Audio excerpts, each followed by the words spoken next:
আসসালামু আলাইকুম।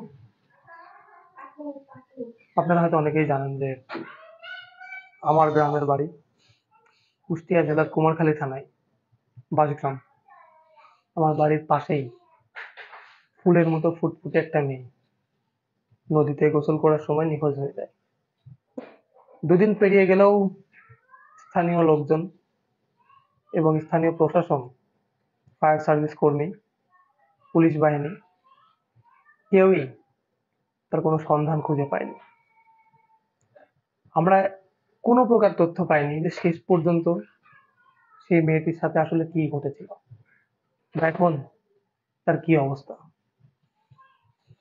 একটা মানুষ পরিবার থেকে বিয়োগ হওয়ার পরে সেই পরিবারের মানসিক অবস্থার কি পরিমাণ যে পেরাদায়ক অবস্থা যায় সেটা আমার থেকে ভালো আর কেউ জানে না।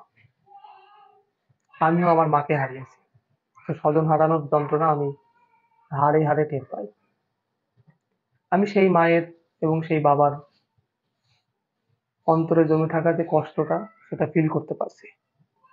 এবং আমার মনে হয় আমার গ্রামবাসী এবং আশেপাশে যারাই আছেন, দল মত নির্বিশেষে, এই মর্মান্তিক ঘটনার সঙ্গে আপনারাও সমানভাবে ব্যথিত। ব্যথিত হওয়া এটা কোনো আহামরি কিছু নয়, এটা জাস্ট একটু মনুষ্যত্ব। একবার ভেবে দেখুন তো, আজকে এই মেয়েটির সঙ্গে যে ঘটনাটা ঘটেছে, কি ঘটেছে কিভাবে ঘটেছে হয়তোবা আমি আপনি এখনো জানতেই পারিনি। সেই একই ঘটনা যদি আপনার সন্তানের সঙ্গে ঘটতো, আপনার মনের অবস্থাটা কেমন হতো? অনেকেই দেখছি যে উল্লাস করছেন, অনেকেই বাজে মন্তব্য করে সেই মেয়েটিকে ট্রল করছেন। বাস্তবতা তো ভিন্নও হতে পারে। আমরা কখনোই নেগেটিভ ছাড়া পজিটিভ জিনিস চিন্তাই করতে পারি না। এটা আমার আপনার মানসিক রোগ বলে আমি মনে করি। তো এইসব গুজব না ছড়িয়ে সৃষ্টিকর্তার কাছে আমরা অবশ্যই প্রার্থনা করি সোহানা যেন সুস্থভাবে তার বাবা মায়ের কাছে আবার ফিরে আসতে পারে। এরকম হৃদয় বিদারক ঘটনা ভবিষ্যতে যেন আর না ঘটে। এখন বর্ষাকাল, নদীতে অনেক পানি। আপনার আশেপাশের ছোট ছোট বাচ্চাদের থেকে শুরু করে বয়স্ক যারা আছেন তাদের অবশ্যই খেয়াল রাখুন, হয় পানিতে না হয় মাটিতে। দুর্ঘটনা যখন তখন ঘটতে পারে, সাবধানতা অবলম্বন করা ছাড়া আর কোনো পথ খোলা আছে বলে এই মুহূর্তে অন্তত আমার মনে হয় না। সোহানার সঙ্গে যা ঘটেছে, আমি এটা বিশ্বাস করি দিন শেষে সোহানা সুস্থভাবে আমার বাসায় ফিরে আসবে।